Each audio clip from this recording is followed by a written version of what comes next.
எங்கள் நெஞ்சில் குடியிருக்கும் மதிப்பிற்குரிய திரு விஜய் அண்ணா அவர்களுக்கு என் அன்பு வணக்கங்கள். உங்களுக்கு தெரியுமோ தெரியாதோ, ஆனால் உங்கள் முன்னால் நிற்கும் இந்த வாய்ப்பு எங்களுக்கு கிடைத்த மிகப்பெரிய கௌரவம். ஆம், கல்விதான் ஒரு சமுதாயத்தை மாற்றும் சக்தி என்ற உங்கள் வார்த்தைகளின் மெய்ப்பொருளை இன்றுதான் நான் உண்மையில் உணர்கிறேன்.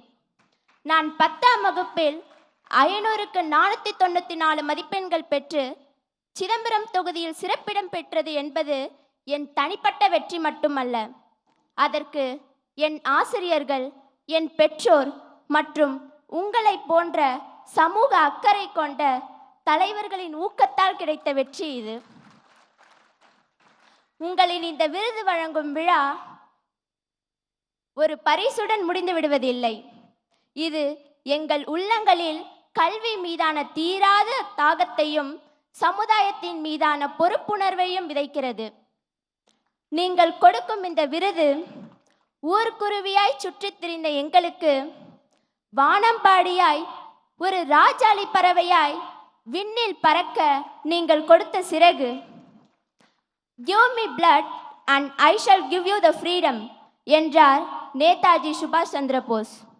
எனக்கு 100 இளைஞர்களை கொடுங்கள், நான் இந்த நாட்டை மாற்றி காட்டுகிறேன் என்றார் வீரத்துறவி சுவாமி விவேகானந்தர். ஒரு 4 மாதங்கள் பொறுப்பாய் உழைத்ததற்கு பலனாய் இதோ திரை உலகின் உச்ச நட்சத்திரமாய் தமிழ் சமூகத்தின் கலங்கரை விளக்கமாய் உள்ள உங்களின் முன்னால் என்னால் நிற்க முடிகிறது என்றால், உங்களின் பின்னால் கைகோர்த்து நிற்கும் பல லட்சோபலட்ச இளைஞர்களின் தன்னலம் பாராத அயராத உழைப்பிற்கு பலனாய் சென்னையின் செயின்ட் ஜார்ஜ் கோட்டை மட்டுமல்ல, டெல்லியின் செங்கோட்டையும் சாத்தியமே.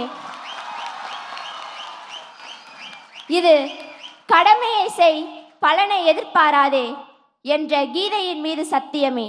நன்றி, வணக்கம். நன்றி அண்ணா.